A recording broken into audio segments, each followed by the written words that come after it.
여러분들과 기쁨으로 우리 소망을 가지고 함께 우리 주 예수 그리스도를 찬양하도록 하겠습니다.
주를 찬양하나이다.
박수 올려드립니다. 네. 우리 주님께서는 다시 사셨습니다. 아멘. 영광된 부활의 아침에 또 우리 초대하는 신앙교회가 주님의 축복으로 말미암아 천년 9주년을 맞이하였습니다. 하나님의 은혜로 우리가 여기까지 왔습니다. 지난날의 모든 어려움과 고난과 고통들 이후로는 다 떨쳐버리고 오직 예수 그리스도의 소망으로 우리 교회가 부흥과 발전을 하기를 소망합니다. 아멘. 그래서 이 빈자리가 30배, 60배, 100배에 꽉꽉 우리의 모든 성도들로 가득 차기를 소망하며 함께 찬양하도록 하겠습니다.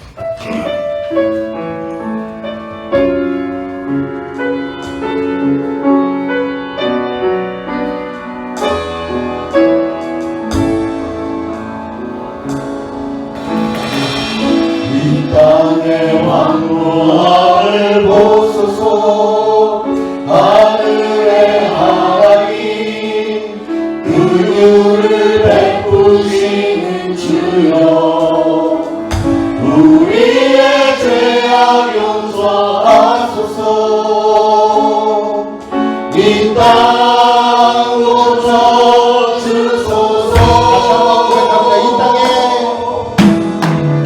이 땅의 왕궁함을 보소서. 하늘의 하나님 긍휼을 베푸시는 주여, 우리의 죄악 용서하소서. 이 땅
부활주일 아침에 또 우리 장례주의 부주년 기념예배 주님의 전에 나오신 여러분 예수 그리스도로 환영하며 사랑합니다. 네. 자, 모두 일어나셔서 옆 분들 앞뒤 분들 반갑게 인사하실 때 이 참 좋은 날에 우리 은혜 많이 받으십시다 인사를 하시죠.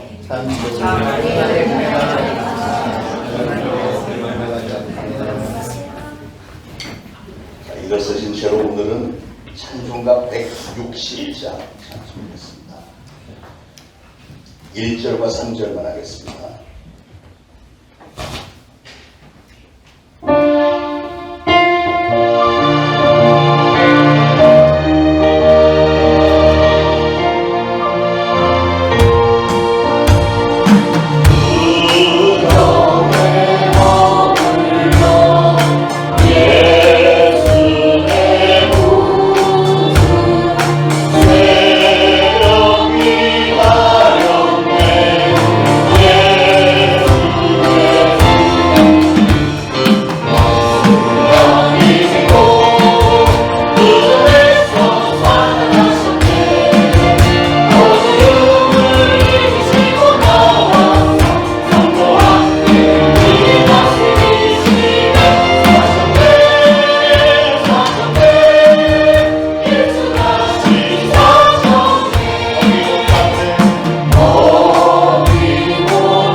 내가 받은 것을 먼저 너희에게 전하였노니 이는 성경대로 그리스도께서 우리 죄를 위하여 죽으시고 장사 지낸 바 되셨다가 성경대로 사흘 만에 다시 살아나사 게바에게 보이시고 후에 12 제자에게와 그 후에 500여 형제에게 일시에 보이셨나니 그 중에 지금까지 대다수는 살아있고 어떤 사람은 잠들었으며 그 후에 야고보에게 보이셨으며 그의 모든 사도에게와 맨 나중에 만삭되지 못하여 난 자 같은 내게도 보이셨느니라. 그리스도께서 만일 다시 살아나지 못하셨으면 우리가 전파하는 것도 헛것이요 또 너희 믿음도 헛것이며 만일 그리스도 안에서 우리가 바라는 것이 다만 이 세상의 삶뿐이면 모든 사람 가운데 우리가 더욱 불쌍한 자이리라. 그러나 이제 그리스도께서 죽은 자 가운데서 다시 살아나사 잠자는 자들의 첫 열매가 되셨도다. 아멘. 우리 이 시간 다 같이 하나님 앞에 참회의 기도를 올리겠습니다. 다 같이 합심해서 기도합니다. 하나님 아버지 은혜를 참으로 감사를 드립니다. 저희들에게 거룩한 부활주의를 허락하셨고 저희들도 창립주의 9주년을 맞아서 우리 하나님의 존전에 나와 합심하여 찬양 올려드리며 예배드릴 수 있는 기회를 주셔서 감사합니다. 저희들이 올려드리는 이 예배가 하나님께서 기쁘게 받으시는 예배가 되면 참 좋겠습니다. 저희들은 거룩하신 하나님의 인지 앞에서 스스로를 돌아볼 때 말할 수 없는 죄인이지만 아버지 하나님 그럼에도 불구하고 독생자 예수 그리스도의 보혈을 흘려 우리의 모든 죄를 대신 형벌을 받아주셨음을 감사를 드립니다. 오늘은 또 특별히 부활하셔서 우리에게도 영원한 생명을 약속하여 주셨음을 감사를 드립니다. 이 시간 하나님의 거룩하신 임재 앞에 스스로를 돌아보면서 하나님 저는 죄인입니다. 하나님 앞에 감히 설 수조차도 없는 죄인인 것을 고백을 합니다. 그럼에도 불구하고 저를 하나님의 자녀로 불러주셨고 주의 종으로 불러주셔서 이렇게 영광스러운 자리에서 예배를 드릴 수 있도록 인도하시니 감사합니다. 하나님 저희들의 연약함을 불쌍히 여겨 주옵소서. 저희가 아무리 하나님의 말씀을 따라 살려고 애를 썼어도 또 한 주간 지내놓고 나서 보면 여전히 저는 죄인이며 하나님 앞에 고개를 들 수조차 없는 정말 송구스러운 죄인인 것을 고백하나며 그러게 하나님 예수 그리스도의 보혈을 의지하여서 간구하오니 저희들의 모든 죄를 다시 한번 용서하여 주시고 이 아침에 이 부활의 아침에 하나님은 우리를 바라보시며 우리 안에 예수 그리스도가 있기에 흐뭇해 하시며 예수 그리스도의 보혈이 나의 모든 죄를 덮었다 깨끗하게 씻겼다 선포하시면서 우리의 예배를 기쁘게 흠양하여 주시고 이 예배를 우리 하나님이 기뻐하시며 우리에게도 하감이 되어서 정말 성령 충만한 가운데 하나님께 영광 돌리는 예배가 되게 하옵소서. 예수 그리스도의 이름으로 간절히 기도합니다. 아멘. 다 같이 사도신경으로 신앙 고백 드리겠습니다. 전능하사 천지를 만드신 하나님 아버지를 내가 믿사오며 그 외아들 우리 주 예수 그리스도를 믿사오니 이는 성령으로 잉태하사 동정녀 마리아에게 나시고 본디오 빌라도에게 고난을 받으사 십자가에 못 박혀 죽으시고 장사한 지 사흘 만에 죽은 자 가운데서 다시 살아나시며 하늘에 오르사 전능하신 하나님 우편에 앉아 계시다가 저리로서 산 자와 죽은 자를 심판하러 오시리라. 성령을 믿사오며 거룩한 공회와 성도가 서로 교통하는 것과 죄를 사하여 주시는 것과 몸이 다시 사는 것과 영이 사는 것을 믿사옵나이다. 아멘. 모두 착석하시고 함께 기도하시겠습니다. 살아계신 하나님 아버지, 사망 권세를 이기시고 죽은 자 가운데서 부활하신 예수 그리스도를 기념하며 거룩한 주일 부활의 주님을 예배할 수 있도록 인도하신 은혜에 감사와 찬양과 영광을 올려드립니다. 십자가의 고난을 마다하지 않으시고 조롱과 채찍과 죽음까지 묵묵히 감당하신 주님, 그 고난의 길 끝에서 마침내 영광의 부활로 승리하심을 믿고 저희도 이 땅 삶 속에서 어떠한 환난과 고난이 있다 할지라도 부활의 소망으로 낙심하지 않고 주님만 바라보며 담대히 걸어나가게 하여 주시옵소서. 고난 뒤에 영광이 있다 하신 진리의 말씀을 삶으로 붙들게 하시고 세상의 슬픔과 상처와 절망에 묶인 우리의 심령이 이 부활의 복음을 통하여 다시 살아나 변화된 삶, 거듭난 삶, 복음에 합당한 삶으로 날마다 세워지게 하여 주시옵소서. 이제 저희는 그 부활의 증인으로 새 생명을 입은 자로서 다시 세상에 살아갈 용기와 사명을 허락받았음을 고백합니다. 주님, 이 부활절이 단순한 기념일이 아니라 우리 모두의 삶이 다시 살아나는 영적 출발이 되게 하여 주옵소서. 낙심한 자들에게 새 희망을, 병든 자에게는 회복을, 목마른 영혼에겐 생수의 강을 부어 주시고 세상의 어두운 가운데서 부활하신 주님의 빛을 비추는 도구로 저희를 사용하여 주옵소서. 지금 이 나라, 이 대한민국을 위해 간절히 중보하며 기도드립니다.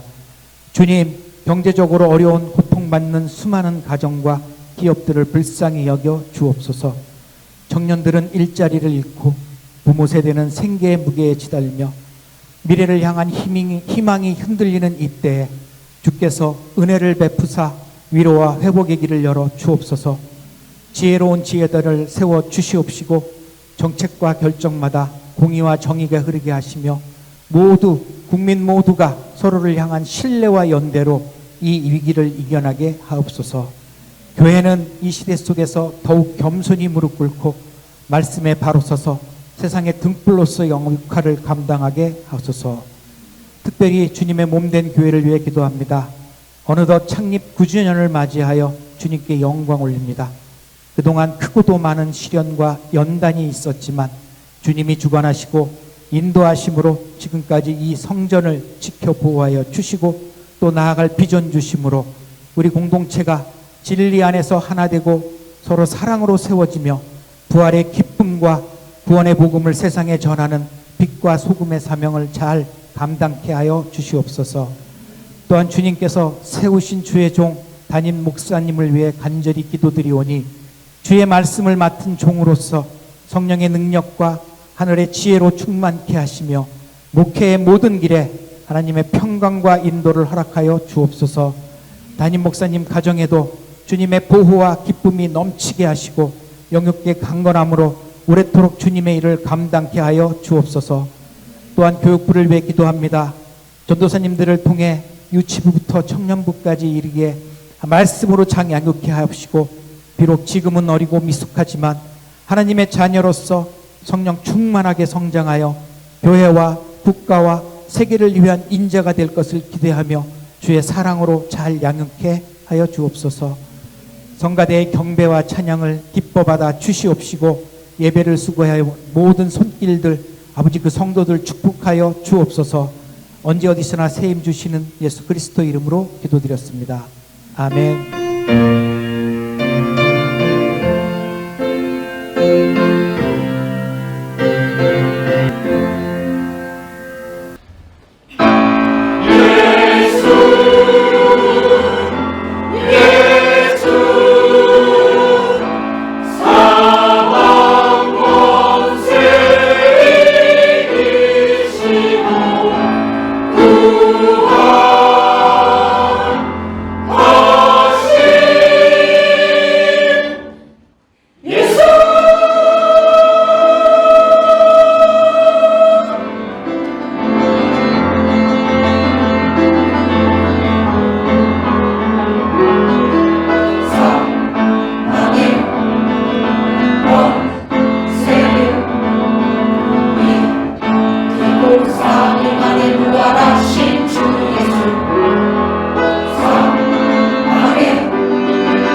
오늘 주시는 하나님의 말씀은 고린도전서 15장 14절로 19절까지 다 같이 한 목소리로 봉독하시겠습니다. 그리스도께서 만일 다시 살아나지 못하셨으면 우리가 전파하는 것도 헛것이요 또 너희 믿음도 헛것이며 또 우리가 하나님의 거짓 증언으로 발견되리니 우리가 하나님이 그리스도를 다시 살리셨다고 증언하였습니다. 만일 죽은 자가 다시 살아난 일이 없으면 하나님이 그리스도를 다시 살리지 아니하셨으리라. 만일 죽은 자가 다시 살아난 일이 없으면 그리스도도 다시 살아나신 일이 없었을 터이요 그리스도께서 다시 살아나신 일이 없으면 너희의 믿음도 헛되고 너희가 여전히 죄 가운데 있을 것이요 또한 그리스도 안에서 잠자는 자도 망하였으리니 만일 그리스도 안에서 우리가 바라는 것이 다만 이 세상의 삶뿐이면 모든 사람 가운데 우리가 더욱 불쌍한 자이리라. 아멘. 오늘 영광스러운 부활의 아침에 주님의 성전에 나와서 예배드리는 여러분 모두를 죽음의 권세를 이기시고 다시 사신 우리 구주 예수 그리스도 이름으로 환영합니다. 이렇게 하죠. 제가 이 부활의 아침에 죽음의 권세를 이기시고 다시 사신 우리 구주 예수 그리스도 이름을 찬양합니다. 이렇게 하면 여러분들은 아멘. 그러고 제가 할렐루야. 그럼 여러분 아멘. TV에서 나오는 것처럼 그렇게 한번 해보겠어요. 자, 이렇게 주먹을 이렇게 쥐시고 레디? 이 부활의 아침에 죽음의 권세를 이기시고 다시 사신 우리 구주 예수 그리스도의 이름을 찬양합시다. 아멘. 할렐루야. 아멘. 아멘. 아주 잘하셨어요. 자, 인류의 역사가 시작된 이후로 예수님의 부활 사건처럼 놀라운 사건은 없었을 것입니다. 죽음이 마지막이라고 생각했던 인간들에게 가장 기쁜 소식이 무엇일까요? 그거는 우리에게는 죽음이 마지막이 아니라 죽음 후에는 부활이 있고 부활한 후에 우리 앞에는 저 천국에서의 영원한 삶이 있다고 하는 소식, 이것 아니겠습니까? 부활절은 유대교와 기독교가 갈라진 분기점이라고 할 수 있습니다. 유대인들은 안식일을 지켰습니다. 안식일은 우리 하나님께서 6일까지 천지를 창조하시고 쉬신 날, 즉 금요일 저녁부터 토요일 저녁까지를 안식일로 정하고 유대인들은 그때 제사를 하나님께 드렸는데, 그럼 우리 기독교 초대교회에서는 예수님께서 마귀의 가장 큰 무기인 죽음의 권세를 깨뜨리고 거뜬히 이기시고 부활하심으로 마귀를 굴복시키신 안식 후 첫날 이른 아침을 The Lord's Day, 주님의 날, 다시 말해서 주의 날로 정하고 부활 승리를 축제하는 축제 예배를 드리기 시작해서 우리는 주일을 지키는 겁니다. 예수님이 십자가에 달려 돌아가신 사건의 의미와 그리고 부활하신 의미가 뭔지를 제가 요약을 해드리겠습니다. 예수님이 십자가에 달려 돌아가신 그 사건의 의미는 죄로 인해서 우리가 마귀의 노예가 되었고 영원히 지옥 형벌에 던져질 수밖에 없었는데, 그런 우리가 예수님께서 우리의 죄를 대신해서 그 형벌을 받아주심으로 말미암아 우리는 더 이상 형벌을 받지 않게 되었다. 즉 죄의 형벌로부터 구원을 받았다는 것이 바로 십자가의 죽음의 의미이고요. 예수님이 부활하신 사건이 우리에게 주는 의미는 고린도전서 15장 20절에 설명하기를 이제 그리스도께서 죽은 자 가운데서 다시 살아나사 잠자는 자들의 첫 열매가 되었다 하신 말씀입니다. 예수님이 첫 부활의 열매가 되어주심으로 예수님을 믿고 따르는 성도된 우리에게도 부활을 약속해 주신 것이고, 그래서 우리도 장차 천국에 들어가서 영원토록 살 수 있게 되었다고 하는 그런 의미입니다. 그러므로 죄로부터의 해방과 구원과 영생의 기쁨과 감사가 넘치는 축제 예배가 바로 오늘 우리가 드리는 부활절 축제 예배고요. 더군다나 우리는 오늘 창립 제9주년이 겹쳐 있어갖고 우리가 정말 하나님께 감사의 예배를 드리는데, 부활절뿐만이 아니라 사실은 그런 의미에, 지금까지 설명드린 그런 의미에서 볼 때 1년 52주가 다 부활을 축제하는 예배가 되어야 될 줄로 믿습니다. 우리 초대신앙교회는 이 점에 대해서만은 분명하시길 바랍니다. 주일 예배는 그래서 반드시 축제 예배가 되어야 됩니다. 예배 시간에 무슨 목사가 야단치는 시간도 아니고요, 무슨 율법을 가르치는 시간도 아니고, 우리는 주일 예배는 하나님께 영광 돌리는 시간이에요. 감사의 영광 돌리는 시간. 다시 정리하겠습니다. 부활절 이른 새벽에 우리 예수님께서 마귀의 죽음의 권세를 거뜬히 이기심으로 부활하셨고, 그 부활하심으로 영적 전쟁에서 마귀에게 승리를 하셨고 마귀를 굴복시켰기 때문에 이제 마귀는 그 이후로는 우리가 예수 그리스도를 선포하기만 해도, 예수 그리스도라는 이름이 들리기만 해도 마귀는 깜짝 놀라서 도망칠 수밖에 없는 영적 세계의 질서가 잡힌 것입니다. 그래서 그것을 축하하는 날이 바로 주일이고, 주일에는 그래서 예수 그리스도의 이름의 권세를 예배 중에도 실제로 행하면서 주님께 영광을 돌리는 날이 바로 주일이다 하는 거예요. 그래서 여러분들도 그러시겠지만 저도 항상 주일 예배 임하기 전에 선포를 합니다. 내가 나사렛 예수 그리스도의 이름으로 명하노니 우리 사랑하는 성도들에게 역사는 악하고 더러운 영들은 그들에게서 다 떠나갈지어다. 이렇게 늘 선포를 합니다. 그래야만 예배를 방해하려고 일길이 날 때는 악한 영들이 설치지를 못합니다. 사랑하는 여러분, 은혜 시대에 합당한 교회는 어떤 교회일까요? 은혜 시대에 합당한 교회는 그래서 부활을 축하하면서 축제 예배를 드리는 교회가 은혜 시대의 교회입니다. 부활을 축하하는 교회는 분위기가 환합니다. 굉장히 밝고요. 깨끗하고 화사하고 벽 색깔도 무슨 우중충한 나무 색깔이나 빨간 벽돌 이런 거 말고 벽도 좀 깨끗하게 이렇게 하얗고 하늘을 상징하는 하늘색도 좀 들어가고 말이죠. 교회에 오면 사람들이 항상 기뻐서 싱글벙글하는 교회. 찬양을 해도 좀 항상 밝고 힘이 넘치는 그런 찬양들.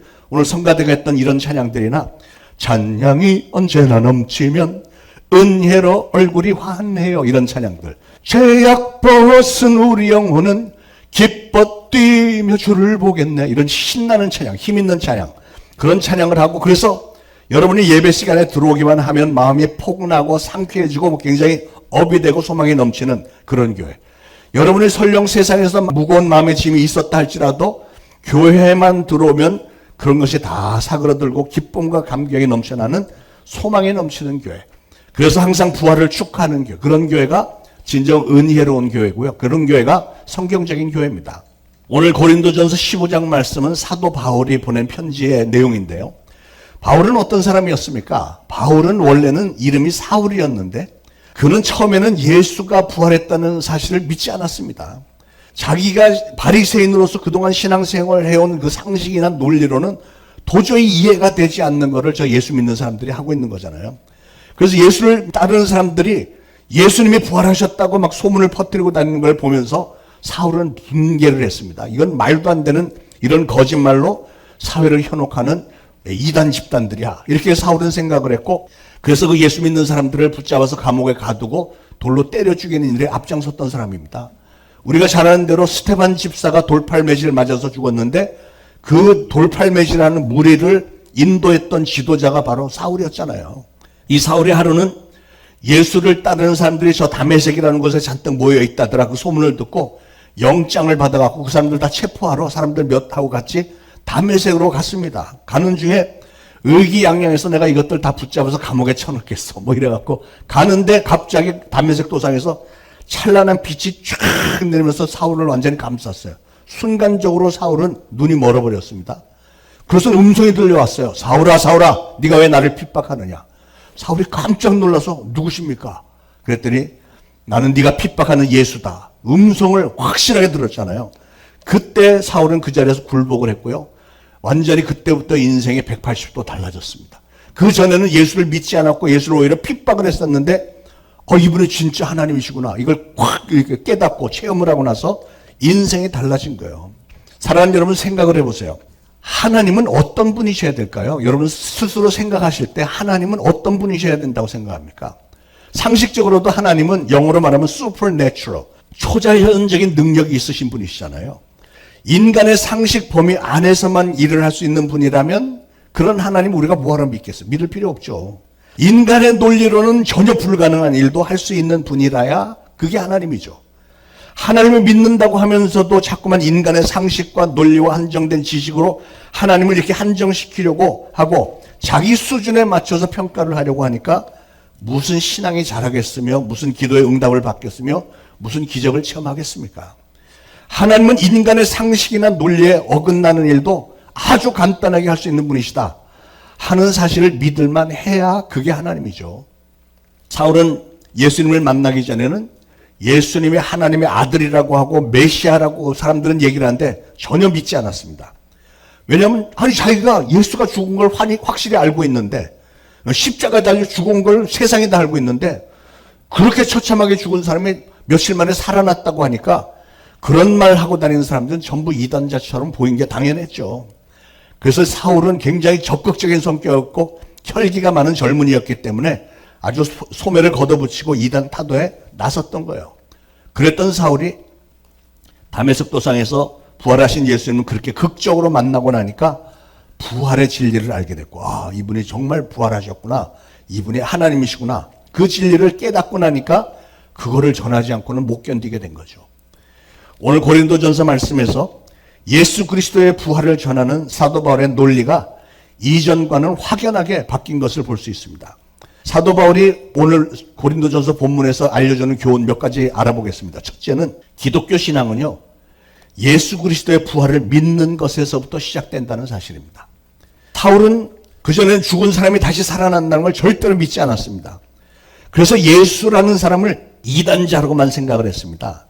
그러나 부활하신 예수님을 만나고 나니까 확 달라진 거죠. 이단자라고만 생각을 했습니다. 그러나 부활하신 예수님을 만나고 나니까 확 달라진 거죠. 그때부터 예수님이 진짜 하나님이시구나, 이게 확실히 들어왔고, 그때부터 그의 신앙과 삶은 전혀 다른 방향으로 전환이 되었습니다. 여러분, 부활하신 예수님이 믿어져야만 여러분의 신앙도 확실해지는 것입니다. 바꿔서 말하면 우리 기독교 신앙에서 부활이라는 것을 빼버리면 기독교는 허구한 종교밖에는 되지 않는 거예요. 이 사실을 바울은 부활하신 예수님을 확실하게 만나고 나서야 분명하게 깨달은 거죠. 그래서 오늘 바울은 말씀했습니다. 그리스도께서 다시 살지 못하셨다면 우리의 전파하는 것도 헛것이요, 또 너희의 믿음도 헛것이다. 바꿔서 말하면 만약에 진짜로 부활이 없었다면 내가 이렇게 복음을 전하는 것이 다 헛수고가 아니겠느냐. 그러나 난 부활하신 예수님을 직접 만났기 때문에 이렇게 확신하는 거다. 그게 믿어지니까 그 다음엔 예수님이 동정녀 마리아의 몸을 통해서 태어났다는 것도 믿어지고, 갈릴리 호수에서 가르치셨던 복음도 믿어지고, 소경을 눈을 뜨게 하고 안전병을 일으켰던 사건도 믿어지고, 죽은 사람을 살린 것도 믿어지고, 또한 우리의 인류의 죄를 다 짊어지시고 십자가에 달려 돌아가신 것도 믿어지고, 이런 모든 것들이 다 부활을 확인하고 나니까 그게 다 믿어지는 거죠. 만약에 예수님이 십자가에 달려 그냥 죽어버리고 다시 부활하지 않으셨다면 예수님의 3년의 공생애가 무슨 의미가 있겠습니까? 구약시대 때 예언들 중에서 예수님에 대한 예언이 성취되지 않은 게 하나라도 남아 있었다면 예수님의 공생애가 다른 선지자들의 삶과 다를 게 뭐가 있었겠어요? 또 예수님이 스스로 가르치시고 예언했던 말씀들이 이루어지지 않았다면 우리가 어떻게 예수님을 하나님의 아들이라고 메시아라고 믿을 수가 있겠습니까?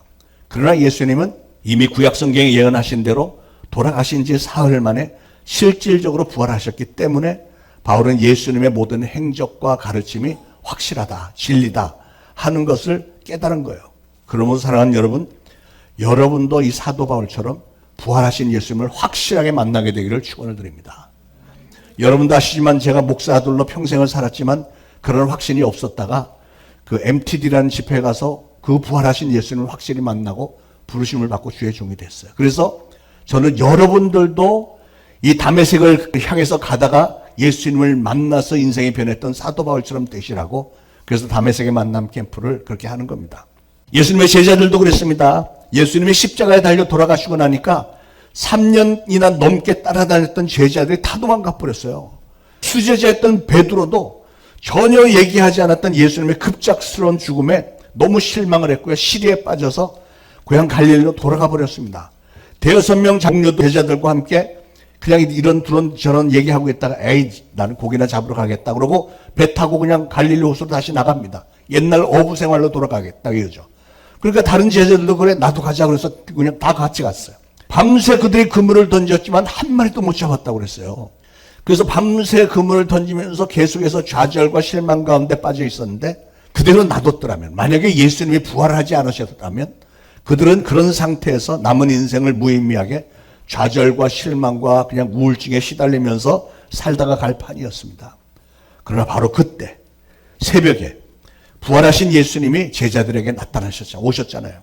부활하신 예수님을 분명히 만난 그 순간부터 제자들은 놀라운 용기와 힘을 얻었고요. 얼마 후에 성령을 받고 난 후에는 능력과 은사까지 받아서 이제 그들은 뛰쳐나가서 예수님이 부활하셨다 하면서 자신 있게 나가서 크게 외칠 수 있었던 것입니다. 여러분, 제자들이 예수님을 힘있게 증거할 수 있었던 동력이 무엇이었을까요? 예수님께서 공생애 3년 동안에 보이셨던 수많은 기적들이 있었죠. 병을 고치시고 풍랑을 잔잔케 하시고 죽은 사람을 살리고 귀신을 쫓아내고 이런 일들이 정말 신기한 일들이긴 했지만 예수님이 십자가에 달려 돌아가시고 나니까 그게 아무 의미가 없어져 버렸어요. 여러분, 예수님의 죽음으로 인한 이 충격과 영향은 너무나도 컸습니다. 여러분, 죽음이라고 하는 거는요, 모든 것을 다 포기하게 만드는 권세가 있습니다. 예수님이 아무리 놀라운 이적들을 행했어도 예수님이 딱 그렇게 돌아가시고 나니까 제자들은 힘이 다 빠져버렸어. 무슨 의미가 있느냐, 이렇게 다 그냥 다 떠나버렸습니다. 그래서 그 옛날에 무의미했던 그 시절로 돌아가려고 했었잖아요. 그러나 예수님이 그들에게 부활하셔서 나타나셔서 그들과 대화를 하면서 다시금 사명을 주셨을 때, 그런 체험을 했을 때 그들은 엄청난 힘과 소망과 용기를 얻을 수 있었고요.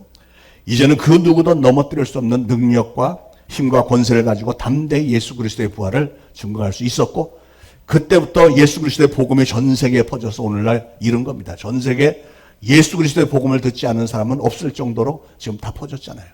사랑하는 여러분, 우리가 간절히 매달려 기도할 수 있고 영과 진리로 예배할 수 있는 이유는요, 부활하신 예수님이 분명히 살아계시고 우리는 부활하신 그 예수님을 분명히 믿기 때문에 그렇습니다. 오늘 이 부활주일, 이 아름다운 아침에 우리는 2000년 전에 죽음의 권세를 거뜬히 이기시고 다시 사신 예수 그리스도를 다시 한번 만나고 살아계신 예수님을 체험하는 시간이 되기를 축원을 드립니다.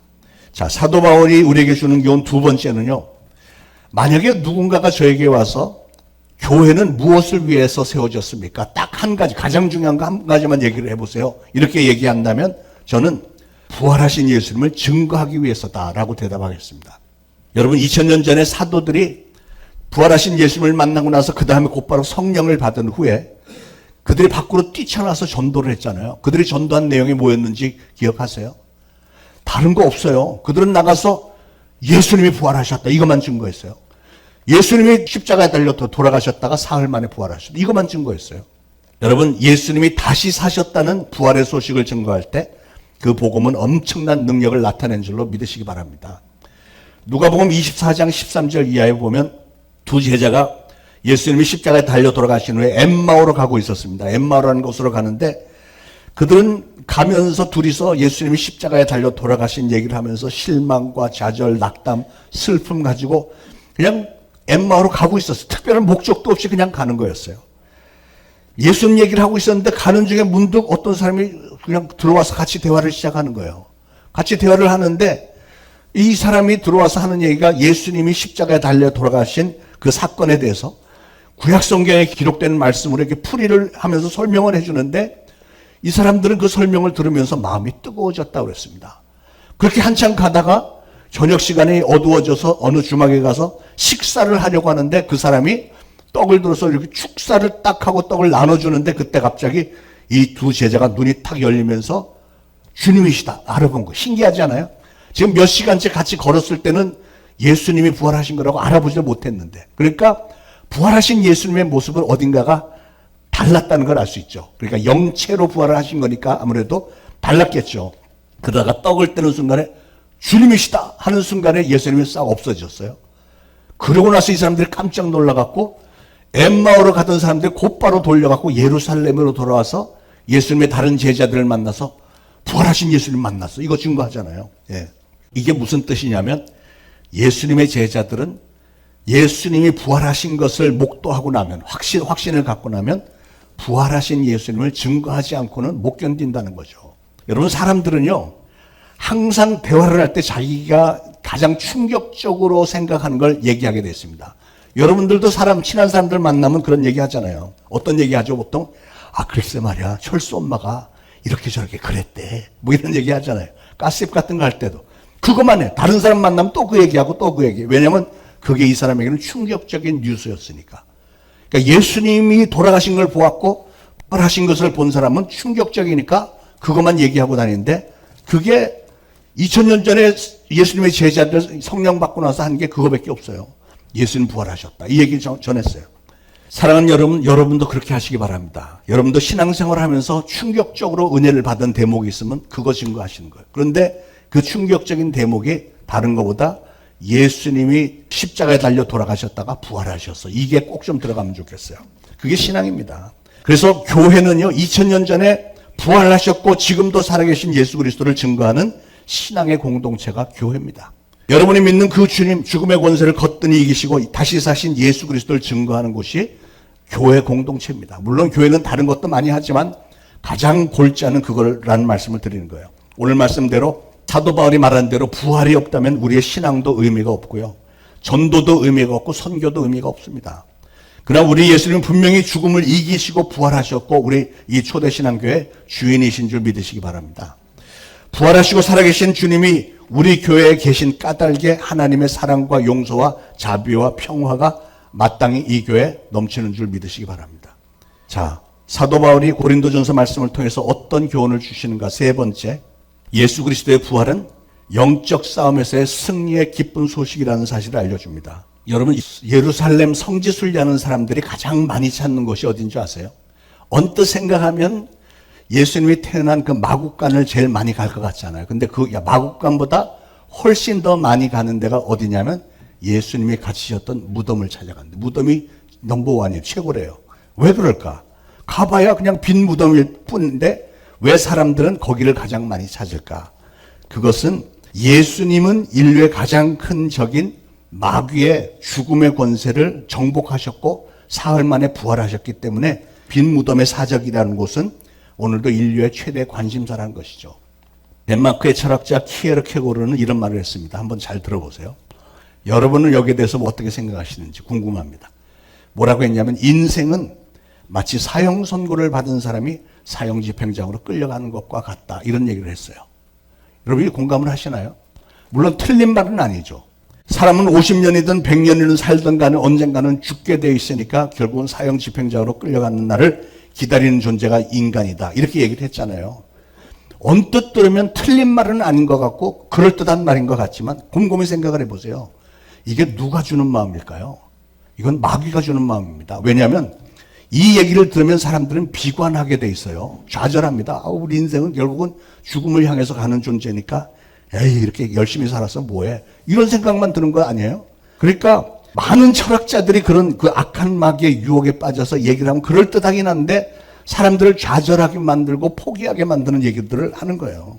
그 반면에 휴거라는 사람은 말하기를 이런 말을 했어요. 고목의 뿌리에서 싹이 터오르는 것처럼 나의 이 늙은 몸에서 새 생명이 약동하는 느낌은 무슨 까닭인고 이랬어요.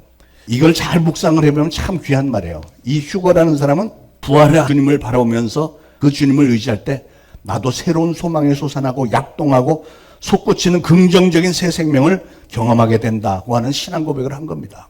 사랑하는 여러분, 부활의 진리는 우리의 삶에서 이 땅에서의 죽음이 우리에게 마지막이 아니라 우리는 반드시 부활해서 천국에서 영생한다고 하는 영적 전쟁에서의 승리를 약속을 해주고 있습니다. 부활의 진리는 악이 아니라 선이 반드시 승리한다는 사실을 알려주는 거죠. 미국의 유명한 과학자 토마스 에디슨이라고 있잖아요. 그 사람은 1000개가 넘는 발명품을 만들었는데 이분이 죽게 됐을 때 자기의 친한 친구와 자기 아내에게 마지막으로 남긴 유명한 말이 있어요. 그게 뭐냐면 It's so beautiful over there. 저기는 너무 아름다워. 이 얘기를 하고 죽었대요. 그게 왜 그랬을까요? 토마스 에디슨이 지금 죽는 자리에서 바로 자기가 죽으면 가게 되는 그 천국을 환상으로 보게 됐다는 거예요. 그래서 it's so beautiful over there. 예, 정말 저기 너무너무 아름다워 하고 숨을 거뒀어요. 여러분 생각을 해보세요. 이건 무슨 목회자의 말이 아니고요. 과학자의 말입니다. 과학자도 정말 역사 속에서 가장 위대한 과학자. 정말 지성 중에서도 최고의 지성이고 천재 중에서 최고의 천재인데 그 토마스 에디슨이 인생의 마지막 순간에 그런 것을 보았고 그런 말을 남겼다. 신뢰가 가지 않습니까? 거기는 참 아름답구나. 이 말은 부활과 영생의 소망에 가득 차서 감격 중에 내가 갈 저 천국. 그러니까 자기 사랑하는 친구와 아내도 우리 거기 가서 만나. 이런 의미로 지금 그 전달을 한 거예요. 너무 저기 아름다운 곳이니까 꼭 우리 같이 가자. 이런 얘기잖아요. 사랑하는 여러분, 여러분은 의와 진리의 승리를 믿는 까닭에 오늘 성전에 오신 줄로 믿습니다. 이 부활의 아침에 적극적이고도 분명한 부활의 신앙을 가지고 여러분의 좌절과 절망에서 빠져나오시길 바랍니다. 뛰쳐나오시길 바랍니다. 소망을 가지시기 바랍니다. 그리고 위대한 부활의 승리를 믿으심으로 이제 이후로는 날마다 창조적이며 새 생명을 얻는 삶을 누리시면서 이 세상 사는 동안에 부활하신 예수 그리스도의 이름을 꼭 붙들고 그 이름을 날마다 선포하면서 악한 마귀를 대적해서 승리를 이루시고 사도들처럼 늘 예수 그리스도의 부활을 증거하면서 영적 전쟁에서 늘 승리하시는 여러분들 되시길 2000년 전 오늘 부활하셨고 지금도 살아계신 예수 그리스도의 이름으로 축원을 드립니다. 기도하겠습니다. 하나님, 오늘 주신 말씀 감사합니다. 오늘 영광된 이 부활의 아침에 사도 바울의 고백처럼 우리 모든 성도들에게는 그 누구도 부인할 수 없는 부활의 믿음이 있으며, 그래서 우리는 예수 그리스도의 부활을 증거하는 사명을 띠고 있다는 사실도 들었습니다. 이제 저희는 계속해서 부활하신 예수 그리스도를 전파하면서 살기를 원합니다. 사랑하는 성령님, 이 땅에 사는 동안 악한 마귀가 아무리 우리를 공격하고 유혹을 한다 해도 죽음의 권세를 이기시고 부활하신 예수 그리스도의 이름으로 늘 물리치며 승리하는 죄를 될 수 있도록 저희들에게 강하고 담대한 믿음도 주시고, 주님께서 저에게 맡기신 복음 전파의 사명도 잘 감당할 수 있도록 저희와 동행하시고 도와주시고 역사하여 주옵소서. 예수 그리스도로 간절히 기도합니다. 아멘. 자, 이 시간에는 우리 이경희 권사님 임직하는 시간을 갖습니다. 앞으로 좀 나오시죠. 자, 이 시간에 우리 통성으로 한번 이제 권사님 임직하시면 해야 할 일도 많고 책임도 많으실 텐데, 우리 권사님 되시면 정말 하늘문이 활짝 열리고 성령 물 붓듯이 부으시고 성령의 능력을 받아서 교회에서 맡겨주신 권사 직분, 특별히 젊은이들을 칭찬도 하고 격려도 하고 사랑하시고 품어주시고, 어려움을 당한 가정들이 있으면 늘 기도로 그들을 돕고 또 주의 종을 또 기도로 돕고 하는 그런 사명 잘 감당해달라고, 인권과 영권과 물권을 풍성하게 달라고 우리 여러분 통성으로 한 2분 정도 기도하고, 자, 우리 다 같이 주여 삼창하고 기도합니다. 시작. 주여, 주여, 주여. 하나님 아버지, 은혜를 참으로 감사를 드립니다. 우리 하나님께서 우리에게 생명도 주시고 건강도 주시고 귀한 만남들을 허락하여 주셨고, 또 특별히 우리 사랑하는 이경희 집사님을 수년 전에 또 만나게 하셨고 저희 교회로 인도하여 주셨고, 오늘 드디어 이렇게 권사 직분을 받기까지 인도하시고 축복하시고 채워주셨음을 감사를 드립니다. 우리 사랑하는 성도들이 합심해서 기도를 합니다. 이제 권사님이 되시면 영적인 책임이 더 많이 가중이 될 텐데, 이제 이후로 정말 젊은 사람들을 위해서 늘 칭찬하고 격려하고 주님의 몸된 교회에서 귀한 일들 할 수 있도록 정말 기도로 도우며, 특별히 어려움을 당한 가정들이 있으면 눈물로 기도하면서 우리 하나님께서 사랑하는 권사님의 기도를 들으시고 응답하심으로 교회가 평화로워지고 사랑과 은혜가 충만한 교회가 되어지고, 모든 성도들이 모든 문제들이 하나님의 정말 능력으로 해결이 되어지는 일을 위해서 늘 수고하고 했으며 눈물로 기도하는 권사님 되어 정말 이 가정이 또 특별히 신앙의 가정으로 든든히 세워지고, 사랑하는 권사님의 눈물의 기도로 가족들 한 사람 한 사람이 하나님을 정말 전적으로 믿고 따르게 되며 귀한 정말 하나님의 성령 충만한 가운데 행복한 가정도 이루고, 우리 초대신앙교회가 동일하게 정말 행복하고 평안하고 정말 만족이 넘치는 그런 교회가 되어질 수 있도록 성령님 도우시고 은혜를 베풀어 주옵소서. 하늘문을 활짝 열고 성령을 물 붓듯이 부어주시며 하늘의 보고를 열으시사 이른 비와 늦은 비의 축복이 사랑하는 권사님과 모든 가족들과 우리 교회에 넘치게 하여 주옵시기를 원하며 예수 그리스도 이름으로 간절히 기도합니다. 아멘. 자, 이제 제가 임직하겠습니다. 내가 성부와 성자와 성령의 이름으로 손을 얹어 안수하여 이경희 집사님을 우리 초대신앙교회 명예권사로 세우노라. 아멘. 아멘. 자,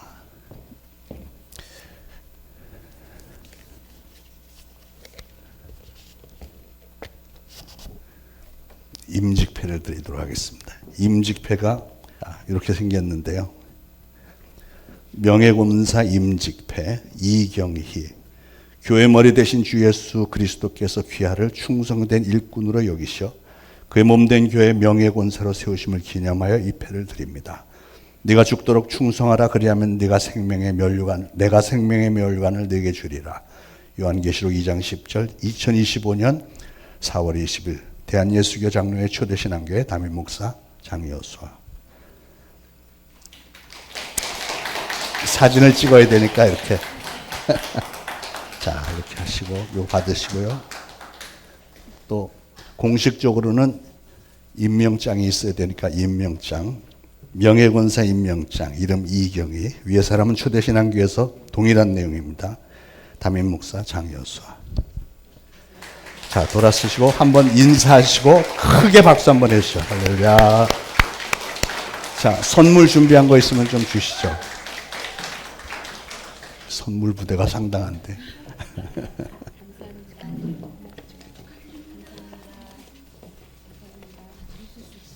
어디 따님이세요? 아이고 반갑습니다. 자, 이제 들어가시면 됩니다. 164장 부르면서 준비하신 예물 바치겠습니다.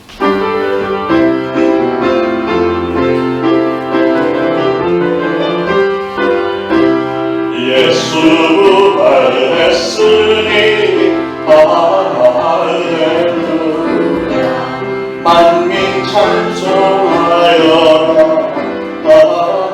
할렐루야 천사들이 즐거워 할렐루야 기쁜 찬송 노래 할렐루야 3절 마귀 권세 이긴 주 할렐루야 왕의 왕이 되셨네 할렐루야 높은 이름 세상에 할렐루야 멀리 반포하여라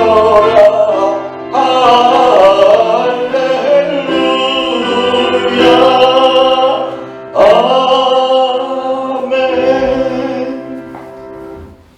하나님 감사합니다. 모든 것이 하나님의 은혜입니다. 이제 하나님의 전에 예물 바치오니 하나님 좋게 여기셔서 축복하시고 바쳐진 예물이 하나님의 영광을 위해서 예수 그리스도의 이름을 위하여 잘 쓰임 받을 수 있도록 주관하여 주시고 바친 모든 손길들 축복하시되 저들의 손으로 하는 모든 일 위에 30배, 60배, 100배의 결실이 있게 하시고 하나님께서 놀라운 지혜와 능력 주시어서 사랑하는 가족들 어디 가서 무엇을 하든 항상 머리가 되게 하시고 위에 있게 하시며 우리 하나님께서 예비하신 모든 축복들 하나님을 사랑하는 자 곧 그 뜻대로 부르심을 입은 자들에게 모든 일에 합력하여 선을 이루는 축복들이 넘쳐나게 하옵소서. 예수 그리스도 이름으로 간절히 기도합니다. 아멘. 자, 교회 소식 알려드립니다. 우리 내일부터 금요일까지는 부활절 이후에 소망 특별 새벽 기도회를 합니다. 내일 월요일부터 금요일까지. 지난 주간에는 고난 주간 특별 새벽 기도를 해서 고난들이 좀 있었을 텐데 그러나 이제는 모든 것을 다 부활해서 소망으로 모든 것이 다 풀리고 놀라운 회복이 될 줄로 믿습니다. 새벽 기도 나와서 그걸 놓고 기도하시고 하나님의 예배한 축복들 많이 받아 누리시기 바랍니다. 노방전도 오늘도 점심 식사 후에 나가고 금요일도 하는데 오늘은 특별히 어제 우리 전도팀하고 여러분들이 장미를 하여튼 한 몇천 송이 송인지는 모르겠는데 100만 송이 엄청나게 많이 사와서 오늘은 장미를 나눠줘요. 전도지하고 우리 전도팀들이 길에 나가서 장미 나눠드리고 할 텐데 호응도가 굉장히 좋을 것 같아요. 여러분들도 시간 좀 내셔서 같이 좀 나가시면 굉장히 좋을 것 같습니다. 그래서 오늘은 특별히 기대가 많이 되는 노방전도 시간이니까요. 은혜의 시간이 되기를 바라겠습니다. 자, 모두 일어나셔서 162장 부르시고 축도로 예배 마치겠습니다.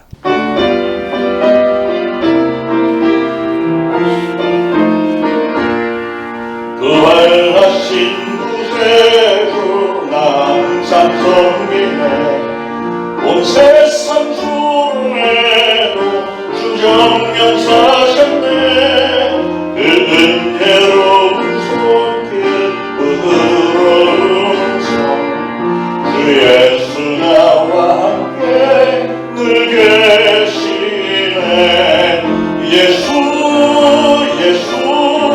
늘 살아계셔서 주 동행하여 주시네 늘 말씀하시네 예수 내 구세주 예수 내 맘에 살아계시네 늘 살아계시네 주 믿는 성도들아 다 기쁜 노래로 주 예수 우리와 함께 다 찬양 드리세 이 세상 소망이요 참 친구 되시는 예수 영원토록 찬양하세. 예수 예수 늘 살아계셔서 주로 행하여 주시며 늘 말씀하시네. 예수 예수 내 구세주 예수 내 맘에 살아계시네. 늘 살아계시네.